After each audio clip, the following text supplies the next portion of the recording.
Mayo de 2002. En una región remota situada a 150 kilómetros de Moscú, un equipo de investigadores del Kosmopoisk, un grupo que estudia avistamientos de ovnis, busca señales de actividad extraterrestre. Vamos a adentrarnos en el bosque. Según la gente de los alrededores, ese es el destino al que se dirigen distintos tipos de ovnis. Los ufólogos soviéticos empezaron a actuar en los años 60. Aseguran que durante décadas, miles de ciudadanos han sido testigos de la aparición de objetos inexplicables en el cielo de Rusia.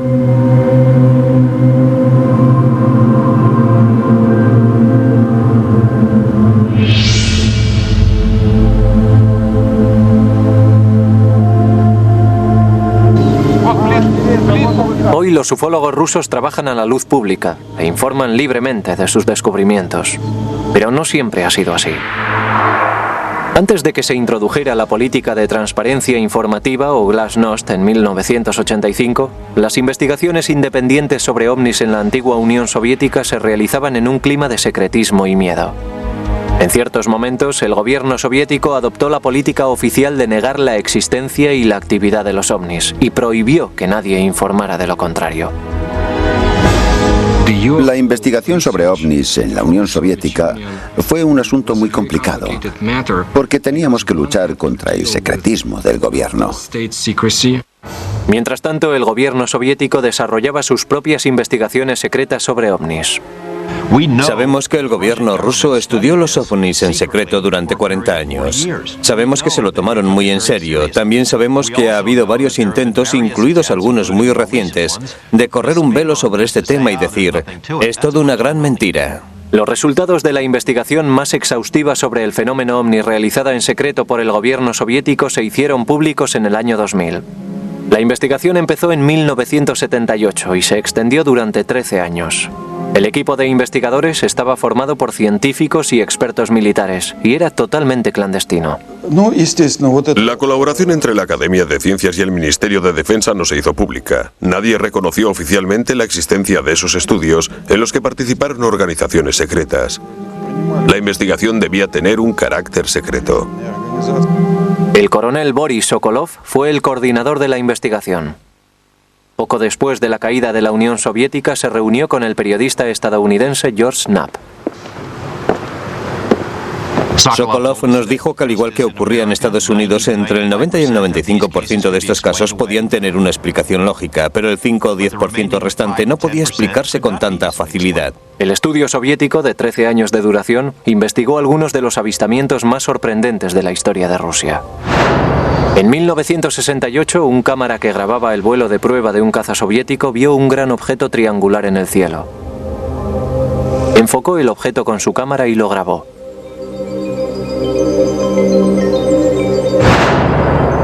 En 1977, un extraño fenómeno aéreo lanzó tentáculos de luz sobre la ciudad de Petrozavodsk. Hay quien asegura que los rayos hicieron pequeños agujeros en los cristales de las ventanas y en el cemento. En 1982, el personal militar de una base de misiles balísticos intercontinentales vio varias esferas brillantemente iluminadas sobre sus cabezas. Segundos después, una luz de advertencia indicaba que un misil estaba en posición de preparado para el lanzamiento. ¿Pudo un ovni haberse acercado tanto a la base como para desencadenar un ataque nuclear? Los avistamientos de ovnis en Rusia no se limitan al pasado más reciente. Los informes sobre objetos voladores de aspecto peculiar se remontan a hace siglos. Sin embargo, no se emprendieron investigaciones oficiales hasta principios del siglo XX, cuando un acontecimiento de proporciones épicas exigió un análisis más profundo. Tunguska, 30 de julio de 1908. La calma matinal de esta remota región de Siberia se vio interrumpida por una explosión que se oyó a miles de kilómetros de distancia. Se produjo una enorme explosión, equivalente a alrededor de 15 megatones de energía, lo que supone una potencia 1000 veces superior a la bomba de Hiroshima lanzada al final de la Segunda Guerra Mundial. Fue un acontecimiento extraordinario. Debido a la lejanía de la región de Tunguska, pasaron casi 20 años antes de que los investigadores del gobierno visitaran el lugar. La primera expedición que llegó a Tunguska estaba dirigida por el mineralogista Leonid Kulik. Cuando la primera expedición llegó a Tunguska en 1927, los nativos se mostraron reacios a enseñar la región a los científicos porque pensaban que el dios Otji había devastado la zona debido a la maldad de la gente y por eso había destruido los árboles y matado a los animales. Kulik consiguió convencer a los vecinos para que le condujeran al lugar de la explosión. Como creía que la explosión habría sido obra de un meteorito, Kulik esperaba encontrar un cráter en el lugar del impacto. Pero para su sorpresa, no encontró ningún cráter. Buscaba restos de meteoritos en el suelo, porque con frecuencia cuando un objeto choca contra la Tierra, se desprenden detritos que pueden recuperarse en los bordes del cráter. Pero, por supuesto, tampoco los encontró. Lo que descubrió Kulik ha alimentado el debate sobre los ovnis durante décadas. En el epicentro de la explosión había un pantano helado con un grupo de árboles intactos y totalmente crecidos en el centro. La arboleda estaba rodeada por 10 millones de árboles muertos que formaban un anillo simétrico y parecían haber sido talados por una guadaña cósmica. Así que tenemos una explosión que no ha dejado ni un cráter ni fragmentos de meteorito en los alrededores. Solo un círculo de árboles quemados y derribados que se extiende casi 30 kilómetros en todas direcciones. En años posteriores, otros científicos viajaron a Tunguska a estudiar este extraño fenómeno. Puede que sean los frutos obtenidos por el trabajo de otra expedición enviada a finales de los años 40 por la dirección de la policía secreta soviética. Pero todo lo que sabemos es que dicha expedición existió. Lo que no sabemos es qué ha sido de los objetos y la información que recogió. El desconcierto de los científicos aumentó al saber que se habían producido daños por radiación en el lugar de la explosión. También se recibieron noticias de que algunas plantas habían experimentado mutaciones y parece ser que algunas personas sufrieron ciertos daños en sus genes. En 1947, el coronel del ejército ruso Alexander Kazantsev desarrolló una teoría muy peculiar, basada en las devastadoras consecuencias de las bombas atómicas lanzadas por Estados Unidos sobre Japón. Kazantsev estaba escuchando las noticias sobre el bombardeo atómico. El locutor ofreció una larga y detallada descripción de cómo y en qué dirección habían caído los árboles, casas y demás edificios, y de cómo recibieron la onda expansiva. Entonces se dio cuenta de que lo que había pasado en Hiroshima era exactamente lo mismo que en Tunguska, solo que 50 años antes. Kazantsev planteó la hipótesis de que la devastación de carácter atómico ocurrida en Tunguska había sido causada por el impacto de una nave extraterrestre de energía nuclear. Pero la comunidad científica rechazó la teoría de Kazantsev. Los científicos aseguran que la explosión de Tunguska fue provocada por un raro, pero explicable accidente natural. Creen que un asteroide explotó al llegar a 5 kilómetros de distancia de la superficie de la Tierra. A medida que el objeto se iba acercando a la Tierra, se fue desacelerando y se vio sometido a la presión de las fuerzas de la atmósfera. Explotó con la fuerza de una bomba de hidrógeno. La onda expansiva devastó el bosque, derribó a los árboles situados en el lugar de la explosión y los alejó del epicentro del impacto. Pero ¿cómo podía explicar la explosión de un asteroide las informaciones relativas a los daños causados por la radiación en la región de Tunguska? Los científicos aseguran que puede atribuirse a la enorme magnitud de la explosión. Como hemos mencionado antes, la explosión en sí fue 1000 veces más intensa que la causada por la bomba atómica de Hiroshima. La explosión pudo haber generado una serie de partículas cargadas que se desplazan a alta velocidad y que podrían haber sido la causa de algunas de las mutaciones en la estructura genética de plantas y animales. Pero las explicaciones de los científicos siguen sin satisfacer a la mayoría de los ufólogos. He estado varias veces en el lugar en el que cayó el objeto en Tunguska. Como verá, he dicho objeto y no meteorito, porque el impacto de un asteroide, un cometa o cualquier otro cuerpo natural no puede provocar esas consecuencias. Varias expediciones encontraron cosas que no pudieron explicar. Había gente que decía que las pruebas sugerían que se trataba de alguna clase de nave extraterrestre.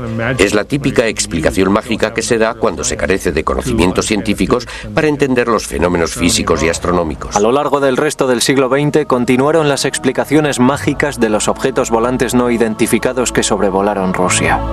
En una ocasión, un supuesto ovni sirvió para sacar a la luz un proyecto militar soviético del máximo secreto.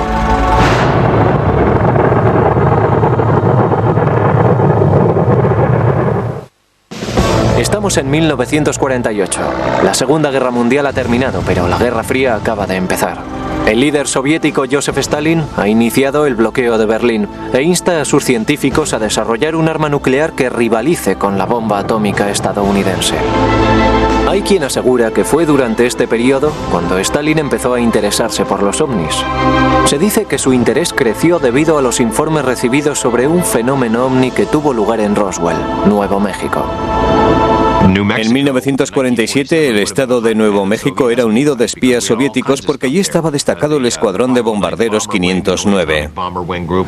Parece ser que Stalin ordenó a Sergei Korolev, el fundador del programa espacial soviético, que analizara la información relativa al supuesto accidente de Roswell y le comunicara sus conclusiones.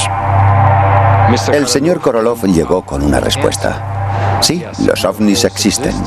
Y no representan una amenaza inmediata. Tras evaluar toda información que había recopilado sobre Roswell y los ovnis, Korolev llegó a la conclusión de que los ovnis existían y que parecían ser naves controladas por seres inteligentes. Eso es lo que le dijo a Stalin, quien a su vez le dijo que era la misma conclusión a la que habían llegado sus otros investigadores. Aunque no existen pruebas concretas de la conversación, varias agencias científicas soviéticas empezaron a investigar el fenómeno ovni en los años posteriores. Stalin, tras recibir la información sobre Roswell y los ovnis en general, hizo básicamente lo mismo que habían hecho los norteamericanos. Oficialmente negó la existencia de los ovnis, pero tenía un grupo de científicos de alto nivel investigando el fenómeno ovni que informaba de sus descubrimientos a oficiales del ejército, todo ello de forma secreta. También se ocultaron al público los informes sobre ovnis recopilados por los pilotos de las fuerzas aéreas soviéticas. Entre mediados de los 50 y mediados de los 60, los pilotos informaron aproximadamente de 15.000 avistamientos de ovnis. Es muy difícil encontrar un piloto que haya volado durante muchos años y que no haya visto un ovni. La mayoría de esos avistamientos tienen una explicación lógica.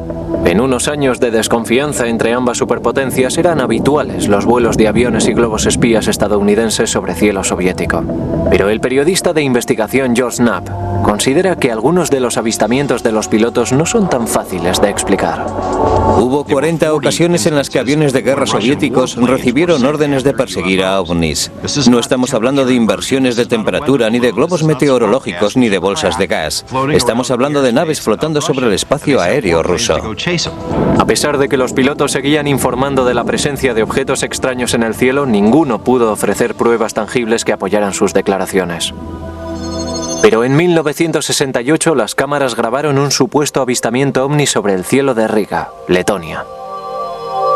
Mientras el equipo de filmación de una película de propaganda grababa el vuelo de prueba de un caza de intercepción, el piloto notó que un objeto extraño volaba a gran altura.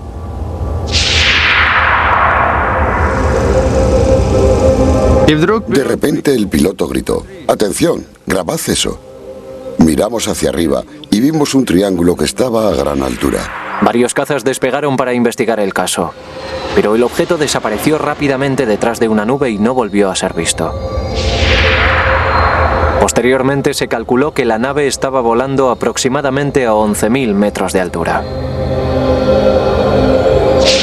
La grabación fue enviada al Kremlin, que la ocultó al público durante años. Se lo tomaron muy en serio. Y digo eso porque se llevaron la grabación. Fue declarada de alto secreto. Solo últimamente ha sido posible visionar la grabación incautada. Mientras algunos expertos aseguran que la grabación es una prueba concluyente de la existencia de ovnis, los escépticos defienden que fuese un globo de investigación de origen francés.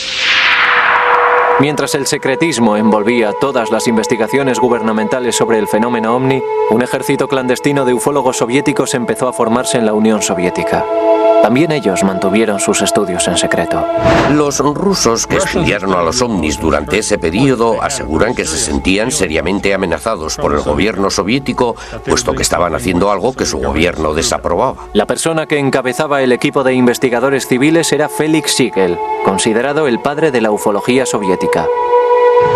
Felix Siegel era un científico soviético. Era doctor en matemáticas y astronomía en el Instituto de Aviación de Moscú. Se dedicó a descubrir por qué volaban objetos extraños por los cielos de su país. Siegel desafió al sistema soviético organizando conferencias sobre fenómenos paranormales, investigaciones independientes sobre ovnis y pidiendo a los ciudadanos soviéticos que informaran de cualquier avistamiento.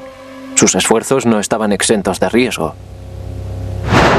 No estoy diciendo que encarcelaron a la gente por eso, pero Siegel sufrió represalias. Fue acosado tanto en su lugar de trabajo, el Instituto de Aviación, como por las autoridades gubernamentales. Siegel y sus investigadores extendieron información sobre avistamientos de ovnis por medio de una red de prensa clandestina, la Samizdat, publicaciones privadas utilizadas para difundir información. Estaban estrictamente prohibidas por el Kremlin. En aquel tiempo los folletos se imprimían al estilo de la Samizdat. Eran recopilaciones de observaciones y cartas de las que se hacían 5 o 6 copias. Todo ese material se mecanografiaba utilizando papel carbón.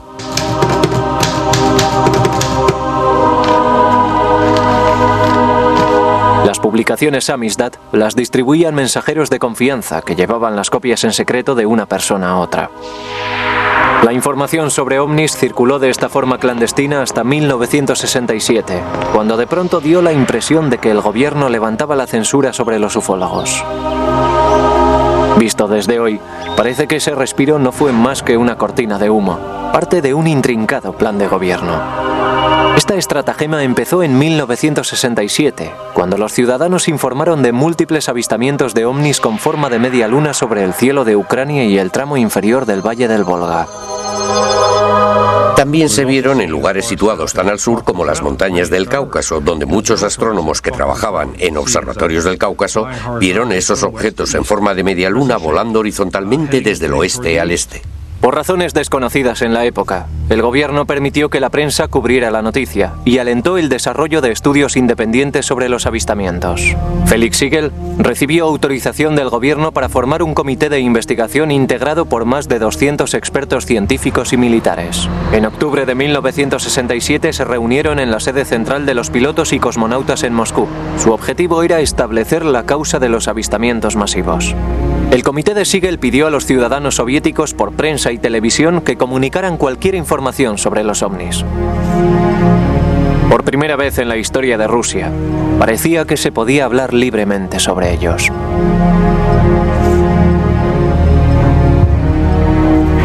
Fue como un soplo de aire fresco. Los ciudadanos soviéticos podían hablar libremente sobre un tema hasta entonces prohibido. Aquello era una auténtica novedad, pero lamentablemente no duró mucho. Pocos meses después del llamamiento de Siegel por televisión, los acerados dientes de la censura soviética volvieron a cerrarse. Informar de avistamientos de ovnis volvía a estar prohibido. El tema fue excluido de la prensa controlada por el gobierno y se ordenó la disolución del comité de Siegel.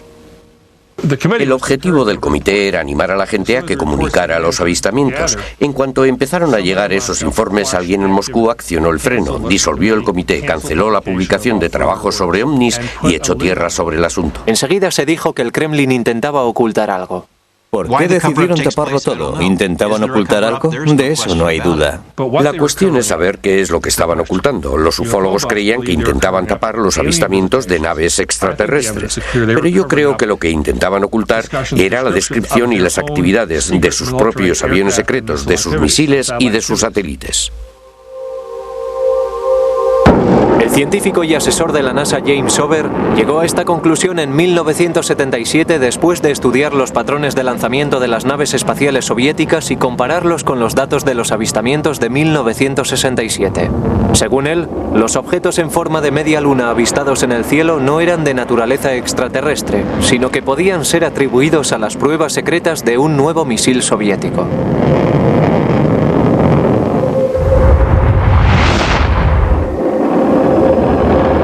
La gente que vivía en la zona veía los cohetes, sobre todo de noche. Veía la estela que dejaban en el cielo e incluso los oía. El gobierno les dijo que ellos no sabían nada y que no tenían nada que ver con aquello, y se convirtió en un fenómeno ovni. Posteriormente bautizado por el Pentágono como Sistema de Bombardeo Orbital Fraccionario, los soviéticos tenían una buena razón para mantener esas pruebas en secreto. Eran misiles diseñados para colarse por debajo de nuestros radares como armas de primer ataque. Armas fantasmas que solo construyes si intentas realizar un ataque sorpresa. Además, era ilegal construir ese tipo de armas porque en 1967 Estados Unidos, Rusia y otros países firmaron un tratado que prohibía colocar armas nucleares en órbita. Pero ¿por qué tras prohibir la publicación de información sobre ovnis durante años, el gobierno levantó las restricciones brevemente en 1967? Parece ser que fue un intento deliberado de engañar a sus ciudadanos y a la comunidad internacional acerca de la verdadera naturaleza de los avistamientos. El gobierno soviético no quería que el público supiera lo que estaba pasando y tampoco que los estadounidenses supieran lo que estaban tramando. Fue una tapadera, una especie de maniobra de distracción, porque en caso de tratarse de ovnis, los periodistas occidentales se reirían en vez de investigar. El gobierno soviético prefirió dejar que la gente pensara que se trataba de platillos volantes. La estrategia resultó ser contraproducente cuando la información exhaustiva recogida por el comité de Felix Siegel fue publicada en algunas revistas. El gobierno soviético se dio cuenta de que esas revistas estaban publicando sus secretos militares. No estaban descritos con total exactitud, pero sí eran lo bastante precisos como para servir a la CIA si caían en sus manos. El gobierno ruso dijo «Dios mío» y prohibió la publicación de informes sobre ovnis. Durante 10 años se dejó de hablar públicamente sobre ovnis. Pero eso cambió en 1977, con la aparición de un objeto de aspecto extraño sobre cielo soviético que fue visto por miles de asombrados ciudadanos. Se transformó en una especie de medusa de luz que emitía rayos sobre la ciudad por medio de sus tentáculos. 20 de septiembre de 1977. Antes de que salga el sol en la pequeña ciudad portuaria rusa de Petropavlovsk, una espectacular exhibición de luces aéreas ilumina el cielo. Este hecho se convertiría en uno de los avistamientos ovni más estudiados de la historia soviética. El fenómeno de Petropavlovsk es uno de los fenómenos anormales más importantes que ha tenido lugar en nuestro país. Aproximadamente a las 4 de la mañana, civiles y personal militar vieron enormes apariciones en forma de estrella brillando en el cielo. Mientras volaba por el cielo parecía acercarse a la ciudad y luego se desvió hacia el horizonte. La gente que estaba en la calle vio una especie de medusa brillante cuyos tentáculos salían de un núcleo brillante en forma de platillo volante. El impresionante espectáculo duró aproximadamente 10 minutos. Los testigos aseguraron que el avistamiento fue acompañado por una serie de sucesos extraños que ocurrieron en el suelo. Se informó de todo tipo de fenómenos. Olía a ozono, los ordenadores se bloquearon y los conductores perdieron el control de sus vehículos. Puede que el fenómeno más difícil de explicar fuera la aparición de agujeros perfectamente cortados en las ventanas y rocas de la ciudad. No hay ninguna explicación para ese hecho, pero la conexión es directa en cuanto a parámetros temporales. No había agujeros antes del avistamiento, aparecieron después. Era imposible negar el avistamiento de Petropavlovsk, puesto que los testigos se contaban por miles. Aunque el avistamiento seguía constituyendo un misterio para los ciudadanos soviéticos, el asesor de la NASA James Over no tardó en descubrir su origen. Debido a mi relación con el programa espacial y a mi conocimiento de satélites y cohetes, pude descubrir lo que pasaba en cuestión de horas. Esa mañana se produjo el lanzamiento de un cohete desde un centro espacial secreto situado al norte de Moscú, en el mismo instante en que la gente veía el ovni. La imagen con aspecto de medusa fue provocada por el lanzamiento del satélite espía Cosmos 955. Los rayos del sol que estaban a punto de salir, al iluminar por detrás la estela del cohete, produjeron el efecto de la medusa con tentáculos observada por los testigos. Esto es lo que básicamente denomina la pistola humeante de la ufología soviética. Lo llaman el ovni medusa porque la estela dejada por los motores del cohete brilló de manera especial debido a la luz del sol naciente. Al igual que en anteriores avistamientos masivos, el gobierno tenía buenas razones para ocultar la verdad a sus ciudadanos. El satélite fue lanzado desde un centro espacial secreto llamado Plesetsk, una de las bases secretas de misiles repartidas por la Unión Soviética. La mayoría de los ufólogos aceptaron el lanzamiento del satélite como la causa del efecto visual aéreo, pero muchos aseguran que esa teoría no explica totalmente el misterio. ¿Qué explicación tiene la aparición de algunos haces de luz que quemaron los cristales? Cuando analizaron los cristales en el Instituto de Meteorología de Moscú, llegaron a la conclusión de que los agujeros eran resultado de que el cristal de las ventanas era defectuoso. No se trataba más que de un defecto técnico. No creo que el lanzamiento de un satélite militar secreto explique los agujeros producidos en los cristales. Mi opinión personal es que esos efectos no fueron obra de ninguna tecnología humana. Se redactaron algunos informes que hablaban de agujeros perforados en ventanas y en piedras del pavimento. He visto esos informes y no puedo explicarlo. Todos esos fenómenos e informes adicionales son típicos de lo que ocurre cuando la gente ve algo asombroso en el cielo y mira a su alrededor buscando pruebas que corroboren lo que ha visto. La mayoría de las veces son irrelevantes e imaginarias. Es posible que los agujeros misteriosos no puedan ser explicados jamás, pero el avistamiento de Petrozavodsk tuvo consecuencias mucho más profundas en el seno del Kremlin. El resultado final de este avistamiento fue la decisión del gobierno soviético de crear un programa secreto para estudiar a los ovnis. En las semanas que siguieron al avistamiento de Petrozavodsk, varios países europeos, preocupados por la naturaleza del hecho, pidieron explicaciones a la Academia de Ciencias soviética. En respuesta, la Academia de Ciencias solicitó permiso al Kremlin para iniciar una investigación de máximo secreto sobre sucesos anómalos. Aunque eran conscientes de que la mayoría de estos sucesos no eran de naturaleza paranormal, los científicos admitieron en su solicitud que no podían proporcionar una base científica a todos los avistamientos de ovnis. La Academia de Ciencias tampoco puede ignorar ni explicar fenómenos paranormales similares al observado en Petrozavodsk en septiembre de 1977. El programa fue organizado para demostrar que no conocíamos las respuestas a esas preguntas y que las estudiaríamos desde un punto de vista científico. Así fue como empezó su trabajo en la Unión Soviética el programa científico oficial para estudiar fenómenos anormales y objetos volantes extraterrestres. En 1978 comenzó oficialmente la investigación, que posteriormente fue conocida como Instituto 22. El estudio duró 13 años y se realizó de forma totalmente secreta.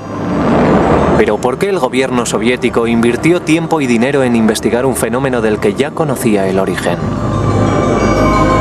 No debería sorprendernos que el ejército soviético, aunque conociera la naturaleza de la mayoría de estos informes, decidiera investigarlos. Por regla general, los soviéticos espiaban entre ellos con tanto fervor como espiaban a Occidente. Si ya sabían que eran pruebas de misiles, ¿por qué tuvieron que realizar un estudio secreto a nivel nacional? Los resultados de ese estudio no iban a ser publicados en ninguna parte porque eran secretos, así que no tiene sentido. Mientras aún continuaba el debate sobre las razones del estudio, no hay duda de que el alcance de la investigación era muy amplio. La investigación del Instituto 22 fue dirigida de forma conjunta por la Academia de Ciencias y el Ministerio de Defensa. Resultó de mucha utilidad para la Academia de Ciencias colaborar y realizar estudios con el Ministerio de Defensa, porque como es natural, al Ministerio de Defensa le resultaba mucho más fácil conseguir la información a la que nosotros no teníamos acceso. Las Fuerzas Armadas recibieron la orden de investigar qué influencia podrían haber tenido los ovnis en el correcto funcionamiento del equipamiento técnico militar. Además, se reclutaron cientos de miles de marineros, soldados y pilotos para vigilar e informar de la existencia de ovnis. A ninguno le dijeron por qué solicitaban esos informes. El Ministerio de Defensa tiene un enorme potencial de observación. En primer lugar, porque hay unidades militares estacionadas por todo el país. En segundo lugar, porque a diferencia de las organizaciones civiles, una orden del Ministerio de Defensa es suficiente para convertir a todos los soldados en observadores potenciales. Y eso es lo que hicieron. Todas las unidades del vasto imperio soviético tuvieron que participar en este estudio. Debían investigar a fondo cualquier ovni, objeto anómalo, bola de luz o figura extraña que se formara en el cielo. Se aleccionó a los científicos para que investigaran la naturaleza física de cualquier supuesto fenómeno paranormal. La información recogida por el ejército y los científicos fue analizada en un laboratorio instalado en un edificio de apariencia normal situado en las afueras de Moscú. El personal del laboratorio no era numeroso, no había más de 10 personas y nunca se superó ese número. pero se trataba de especialistas en todos los campos, desde físicos a expertos en radioelectrónica, meteorología y astrogeofísica. Estaban representadas prácticamente todas las especialidades de la ciencia y se investigó el fenómeno ovni desde todos los ángulos posibles.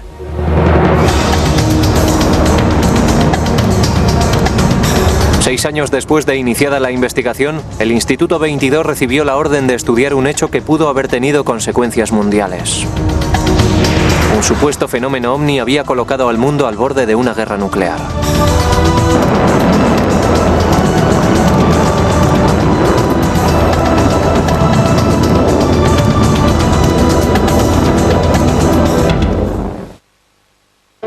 A principios de los años 80, las relaciones entre la Unión Soviética y Occidente eran muy tensas. La era de la distensión había terminado y Rusia estaba repleta de silos de misiles balísticos intercontinentales. En todos ellos había armas nucleares que apuntaban a Occidente. Fue en uno de esos silos en el que un fenómeno ovni provocó el pánico nuclear. Hoy este silo de misiles situado en Ucrania está abandonado. Fue desmantelado en cumplimiento del Tratado de Reducción de Armas Nucleares firmado por Estados Unidos y la Unión Soviética. Pero en 1982 algo fue terriblemente mal en este silo.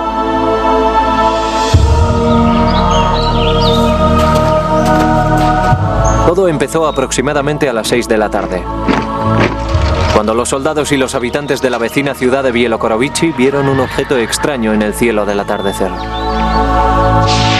Un oficial del ejército nos describe lo que vio. Yo estaba conduciendo una motocicleta no muy lejos de aquí y vi un gran objeto en el cielo. Tenía una forma geométrica perfecta. En ese mismo momento, en el interior del silo, una luz de emergencia indicaba que un misil nuclear estaba en modo de lanzamiento. El testimonio más revelador es el del oficial de comunicaciones, quien dijo que de alguna manera algo había introducido el código correcto. Pero Moscú no había ordenado ningún lanzamiento, ni ninguna persona del búnker había tocado el panel de control. Durante 15 agonizantes segundos los técnicos intentaron por todos los medios detener el lanzamiento. De pronto, sin ninguna explicación, la secuencia de lanzamiento se abortó. Estaban preparados para el lanzamiento. El ovni desaparece y el módulo de control de lanzamiento vuelve a su posición normal. ¿Pudo un ovni haber interferido con el control de lanzamiento de un misil nuclear? Un equipo de investigadores del Instituto 22, el equipo secreto de investigación de ovnis financiado por el Estado, se desplazó inmediatamente a la base de misiles. En un periodo de tiempo muy corto, exactamente mediodía, establecieron que en una base aérea cercana se había realizado un ejercicio de prácticas militares. Los investigadores descubrieron que el avistamiento tuvo lugar al mismo tiempo y en el mismo lugar en el que el ejército estaba probando unas bengalas. Lanzadas desde unos aviones, las bengalas proporcionaban entre 5 y 7 minutos de iluminación. Eso explicaba el extraño espectáculo que se había visto en el cielo. Pero ¿quién activó la secuencia de lanzamiento nuclear? El hecho de que la situación de emergencia coincidiera con los efectos luminosos descritos es una coincidencia muy curiosa, pero no deja de ser una coincidencia. Desmontaron concienzudamente el sistema de control de los misiles y lo volvieron a montar, pero no encontraron ningún defecto. No fue solo un fallo eléctrico, algo introdujo los códigos de lanzamiento correctos. Eso es algo que no sucede todos los días. Nuestro gobierno nos dice que los ovnis no representan un peligro para la seguridad nacional. El gobierno ruso le ha estado diciendo lo mismo a su país. Están intentando confundirnos. Este incidente es una muestra clara de que los ovnis pueden poner en peligro la seguridad nacional. Tras examinar el episodio del silo de misiles balísticos intercontinentales, el equipo de investigadores del Instituto 22 continuó analizando varios avistamientos producidos por todo el país. Entre los testigos que habían visto ovnis se encontraban algunos que habían disfrutado de un lugar de observación privilegiado, los cosmonautas. El primer hombre que viajó al espacio, Yuri Gagarin, declara en los documentos Hebra 3: puedo decirle que los ovnis existen, y si me lo permite le diré mucho más. El segundo hombre que viajó al espacio, el cosmonauta Titov, dijo que vio a 7 ovnis bailar alrededor de su cápsula espacial durante su breve vuelo espacial. Sin embargo, aún hoy, los cosmonautas se muestran reacios a hablar sobre cualquier fenómeno inusual del que hayan sido testigos en el espacio. Es el miedo al ridículo. La carrera de un cosmonauta puede verse afectada si informa de un avistamiento y se toma en serio lo que ha visto. Pero en esta entrevista especial conseguida por el canal Historia, 2 cosmonautas hablan de los objetos inusuales que encontraron en el espacio. Muchos cosmonautas han visto fenómenos que van más allá de las experiencias que puede conocer la gente en la Tierra. Yo he estado 10 años sin hablar de ello. En la entrevista, el excomandante Vladimir Kovalyonok, de la Estación Espacial Salyut 6, revela que el 5 de mayo de 1981 vio una entidad irreconocible e iluminada desde una de las ventanillas de su nave. El objeto tenía una forma elíptica y voló con nosotros. Volaba en línea recta, hasta que se produjo una especie de explosión que produjo una luz dorada bellísima. Después se produjo una segunda explosión y aparecieron 2 esferas. Pero ya no pudimos ver más porque entramos en la oscuridad de la sombra de la Tierra. En la misión Mir de 1991, el cosmonauta Mius Samaranov consiguió grabar en vídeo un objeto extraño durante una operación rutinaria de acoplamiento.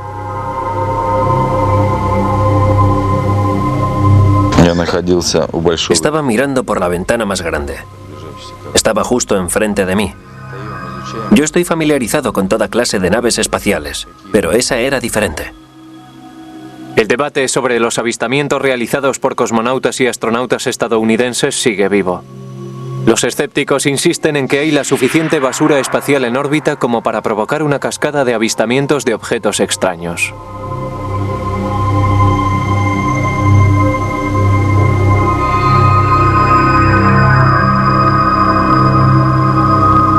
Mientras los cosmonautas seguían con sus vuelos espaciales, la Unión Soviética experimentó muchos cambios en la década de los 90. Tras el derrumbamiento de las murallas del comunismo, el ufólogo estadounidense George Knapp viajó a Rusia con la esperanza de descubrir los secretos que ocultaban los soviéticos sobre encuentros con extraterrestres. Lo que encontró fue sorprendente. Conseguimos acceder a cientos de páginas de información clasificada.